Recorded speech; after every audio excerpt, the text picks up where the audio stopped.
Now that Frank's team is afloat, we'd better check in on Hildy Vine and make sure she's not a basket case. Carmen, isn't this Egyptian palace magnificent? It sure is, Hildy. Imagine growing up in a place like this, especially since Moses started out in that tiny Hebrew home. Talk about going from rags to riches. So, how old was Moses when he went to live with the Pharaoh's daughter? Probably about 6, Micah.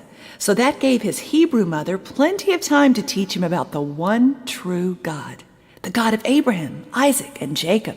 That's good. Look, Hildy, at the hieroglyphics on the walls. Yeah. There are cats, snakes, sphinx. Yes, those are just a few of the hundreds of gods the Egyptians worshipped. But Moses didn't worship these false gods, did he? No.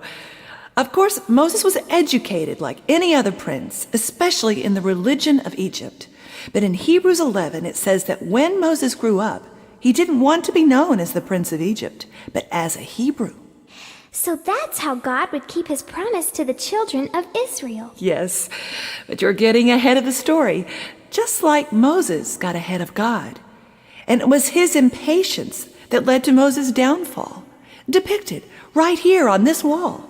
This picture looks like an Egyptian beating a Hebrew slave. Then a man in fine clothes kills the Egyptian. That man was Moses. He sure looks angry. He was, and his anger really clouded his judgment. You see, God never wanted Moses to kill the Egyptian or anyone else, because God loves everyone. Well, Moses must have felt bad, because the next picture shows him running away. East, to the desert of Midian. If Moses hadn't escaped, he would have been killed by the Pharaoh. Now it looks like Moses went from riches to rags.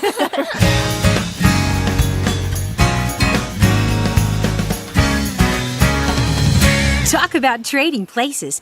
In one day, Moses went from being the prince of Egypt to a pauper in the desert. But don't you trade places, because we'll find out what happened in Midian right after this message from one of our sponsors. Building a house? Then make it a well-built home with Egyptian brick. Egyptian bricks hold their shape and resist crumbling because they're handmade of both mud and straw. Manufactured by Hebrew craftsmen, Egyptian bricks will increase the value of your home and make you the envy of the Delta. So make your new home an Egyptian brick home. Egyptian brick is made to stick. Straw is mixed with mud. Egyptian brick is super thick. They're baked in the sun. So hurry, hurry, quick. Get your Egyptian brick. We slave all day so you can say, home sweet home. Get real Egyptian brick. The story of Moses is just like me, a real page-turner. So let's see what else Jamie and Alex can uncover under the Trading Places tent. Phew, Ty!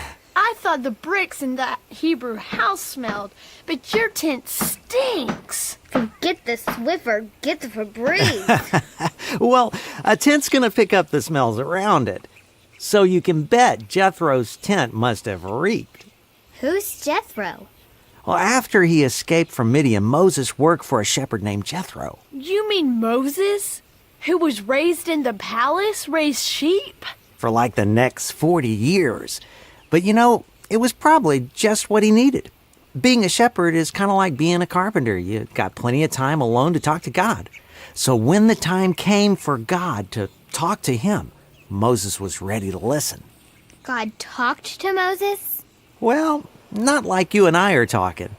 God would talk to Moses face to face after Moses had proven his obedience.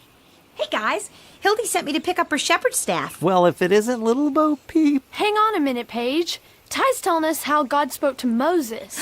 Oh, you mean through the burning bush? Leave it to Paige Turner to turn the page and spoil the surprise. Oh, but Moses was surprised and amazed at a bush that was on fire but never burned up. That would get my attention. So what did God say? Well, Moses is standing there with his shepherd staff when the voice of God tells him to go before Pharaoh and demand that the king free the Hebrew slaves.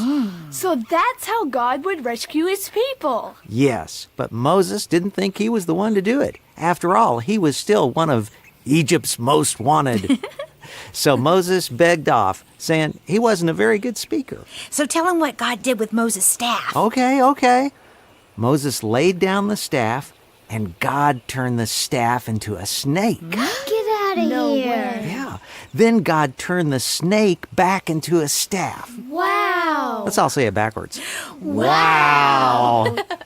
So Moses was convinced that if God could show his power through a wooden staff, God could certainly work through him, stutter or no stutter. But before he could go before Pharaoh, Moses had to go before the Hebrew leaders and convince them that he was the man God chose to rescue him. So Moses asked God to reveal something that had never been heard by the human ear.